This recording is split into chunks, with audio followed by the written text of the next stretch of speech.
Let's finish up with number 6. A compound is found to contain 43.2% copper, 24.1% chlorine, and 32.7% oxygen by mass. These are percentage composition numbers, and so I'm going to assume my 100-gram sample, so this becomes 43.2 grams of copper. I'm going to convert that. Let's see what were my values for copper. It was 63.55 grams of copper per 1 mole of copper. Got that by looking at my periodic table. Let's see, I have 24.1 grams of chlorine. Set up my crosshairs. That's going to be 35.45 grams of chlorine per 1 mole of chlorine. Again, I'm getting this from the periodic table. And then lastly, I have 32.7 grams of oxygen, and I'll convert that into moles of oxygen as well. So now I know what functions I need to carry out on my calculator, so I'll just go ahead and do those now. 43.2 divided by 63.55. That ends up being 0. How many significant? I want 3 significant figures. I'm going to round that, so it'll be 0.680. 0.680 moles copper.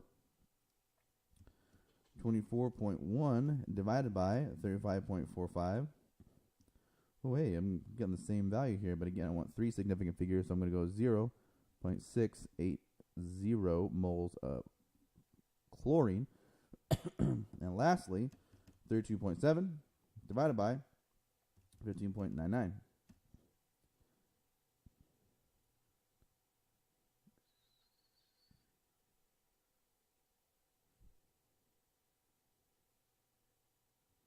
Nope, I'm sorry. Let's say spaced out there for a second.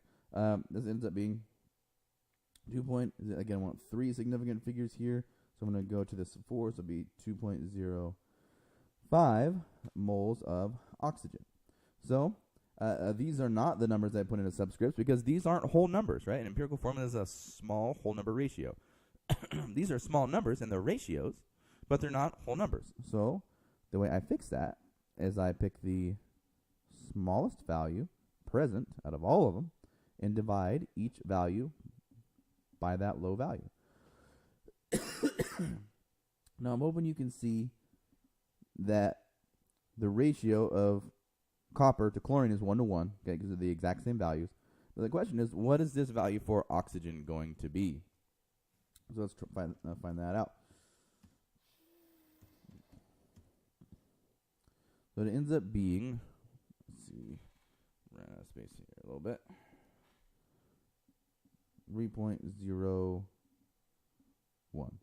Now again, I'm not rounding. I hope you can see that this would be 3 exactly if I had an infinite number of significant figures. Remember, because of significant figures, I had to round these values up. Realize if this was a little bit smaller, because I use an infinite number of significant figures, it would be a 0.679 on and on and on.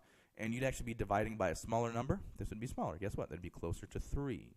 So I'm not rounding. I'm just identifying that my limited number of significant figures is causing this to be something other than 3. So when I conclude, my ratio is 1 to 1 to 3. So copper, chlorine, oxygen, there are 3 of them. Oh, sorry, that's carbon. Good catch. Copper, and that is, let's see, that looks like a polyatomic ion to me. So what I'm going to do is I'm going to check the back of my periodic table. I'm going to look for what polyatomic ion is ClO3. And I find that it's a chlorate ion. And what charge does a chlorate ion have? Looking at that the polyatomic ion sheet, it has a -1 charge. Well, great. That's going to be balanced out by the charge from copper, which, copper is a transition metal, can form a +1 or a +2. But if it's only balancing out the -1, it's going to be a +1.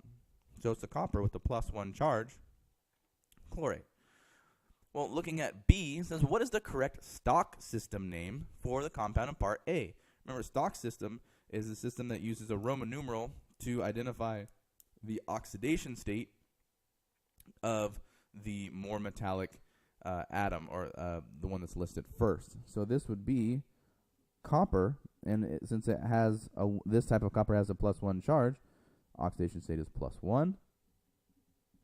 Then the name of that polyatomic ion is chlorate. So this is copper 1 chlorate.